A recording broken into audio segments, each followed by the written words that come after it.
Hello, Gloria Brooks here, founder of Nature Glow's eScience. Welcome. Thank you so much for watching. If you're here live, go ahead and just give me a shout out in chat. Love to see your comments. So welcome. Today we're going to be talking about the 4 myths of education that are holding many of you back. So this can be a touchy topic, I realize, but something that we all need to hear and hear again. So I'm Gloria Brooks, founder of Nature Glow's eScience, an online math and science unit study program for kids 10 to 18. Welcome and thank you so much for watching today. So it's cold here in the Eastern Sierra. I'm in the mountains, and I'm a vanner, so I'm a full-time camper vanner, and I don't have heat, so I'm bundled up. Just explaining my appearance here. So this is the week. This is the grand reopening this week of Nature Glow's eScience, and I'm celebrating by teaching this series, helping you use homeschool alternatives to inspire your child's education with math and science unit study learning. So you can enroll right now. Just click the description with this live stream today, or replay if you're watching it by replay. You can enroll right now in Nature Glow's eScience during my early bird special sale pricing. Just click on the link in the description. I'd love to see your family on the inside. So I see so many people making ridiculous assumptions and spreading misinformation about K through 12 education. So you might have heard, I'm sure you've probably heard one or more of these myths about education around the internet or from friends or just growing up in our culture. It's pretty much ingrained in our education system. So I'm here to tell you, they're just myths that people use to hold themselves back, and sometimes people use them as an excuse for their kids to not take on the responsibility of their own education like humans used to do. So back before the Industrial Revolution, I think just 300, 400 years ago, kids were being educated at home, just with real life learning, baking cakes with mom out in the garden, working with father in the fields or whatnot. That is real life learning, and kids learned what they needed to learn then. Okay. So myth number 1, math always has to be learned in a step-by-step incremental way, starting with the basics from a textbook. So let's get real here. Human beings are born with a natural desire to learn whatever it is that they want and need to learn as they go through life living. And if they don't know something, they ask someone who's a master of whatever it is they want to learn, and they apprentice with them. Math, after all, is baked into everything and anything that you do, see, or experience in life. It is literally all around us. And here is a testimonial from my student, Megan B. And she said, "The more I learn in math art, the more I realize the infinite number of ways math can be used. I've absolutely despised math since I was old enough to add and subtract. Therefore, math has always been a cold, empty, meaningless subject to me. Now, I realize that math is in fact a helpful tool. Just as you can't expect to draw anything without a pencil, you can't expect your drawing of a cat to look like a cat without the proper proportions. And math can help with that. Building a rough mannequin of your subject using geometric shapes helps to get the feel of the object that I've discovered." Quote by Megan B. And she took my math art course. So students like Megan are why I created Nature Glow's eScience. She has a condition called dyscalculia, which basically she cannot do traditional math. I created Nature Glow's eScience for students like Megan. And many students, like I just said, just can't learn math the traditional way. Myth number 2, academic subjects are unrelated to each other, including math and science. I mean, that's pretty much how our mainstream education treats subjects. They treat them as though they're not related to each other. So since my experience in training in progressive education alternatives, I marvel now at how math and science are treated as separate subjects today. And yet, how intertwined math and science are. There's that famous quote by Galileo Galilei, the famous astronomer and brilliant scientist. He said, "Math is the language of science." It truly is. Crystal writes, a homeschool parent that brought her kids through my math art course.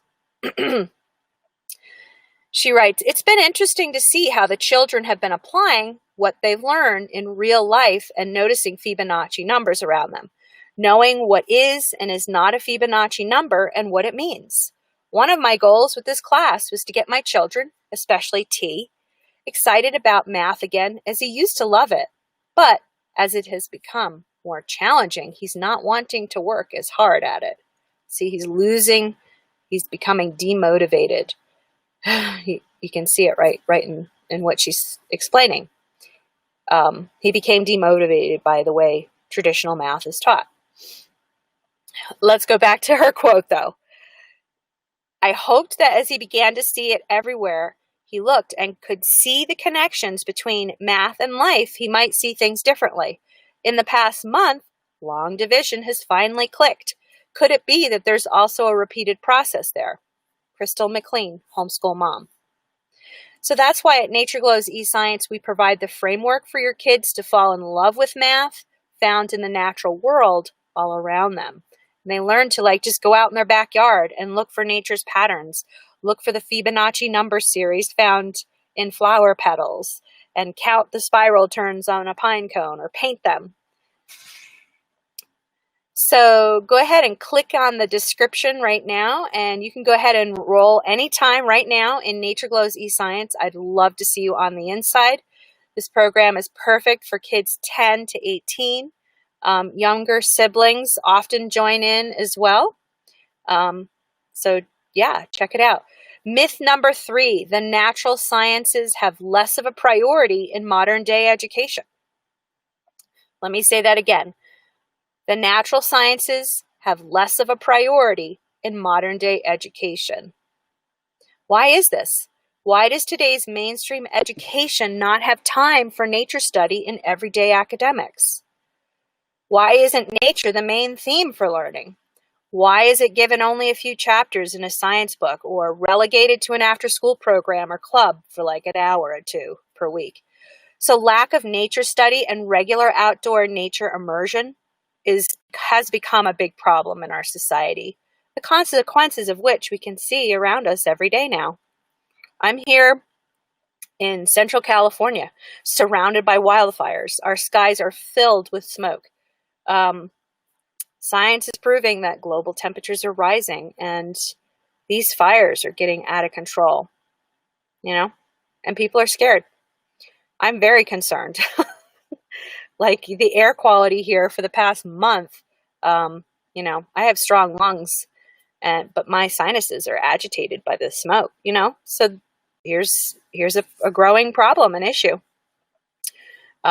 Every summer now, California is on fire, like most of the good portion of the state. And there's just not enough resources. Nature loves fire. Nature doesn't have a problem with fire. It's humanity and our lifestyle. It burns down our houses and ruins our lung capacity and whatnot. So people are evacuating. That's the answer for a lot, is just to get out of the area. So thankfully at Nature Glow's eScience, nature study and immersion is at the heart of what we do and the basis for interweaving all the other subjects. This awakens something inside of both children and parents to get outdoors, to make nature study the main part of their home education, rather than something forgotten about or only learned about at some club or co-op for an hour per week. So, little secret here, Nature Glow's eScience is for adults too. It's actually for all ages. And I realized that the reading content is at 4th, 5th, between grades, anytime between 4 through 7. But younger children can be read to. Concepts can be broken down for younger children. I really don't believe in grade and age segregation. It's another conjugation of society that's absolutely silly and bogus. Kids learn best in multi-age environments. Younger kids teach the older kids.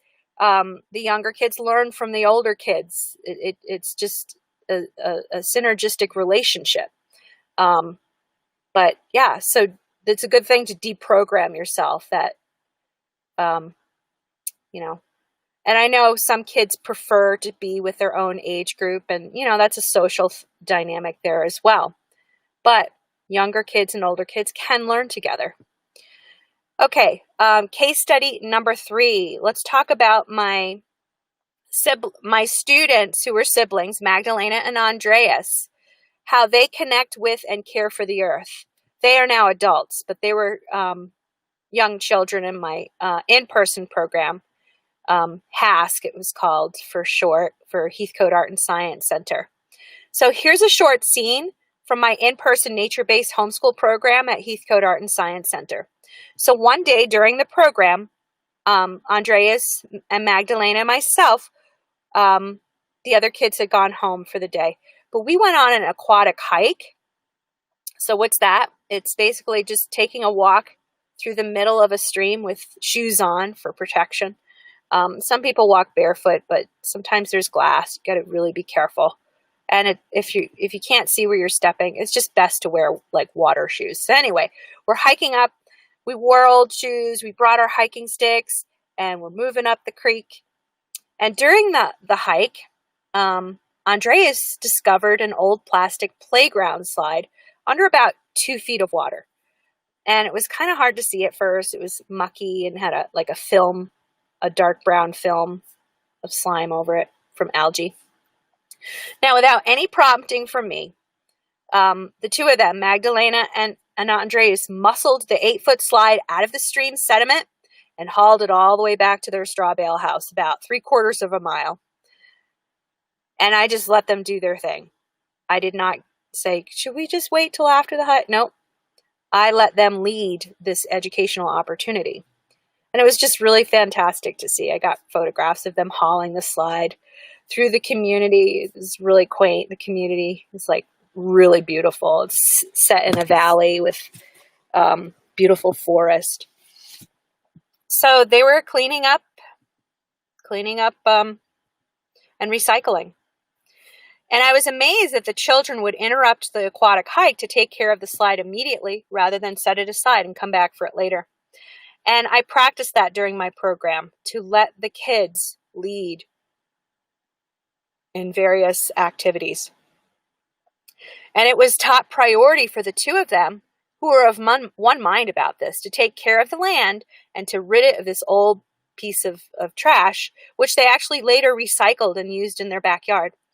So this is an example of child self-directed, nature-based education in action. Myth number 4. Children have to be pushed and prodded to get them to learn. Yeah, this is a big one. So homeschool mom Crystal McLean, we heard from her earlier, she wrote, I wasn't sure if my children were too young to get much out of the classes, but my worries were soon put to rest, and I'm amazed at how much knowledge they've learned, and the more they learn, the more they want to keep learning. I was ready to give them a break and come back to the next class in a couple of months, but no, they wanted to carry right on. That must speak for itself.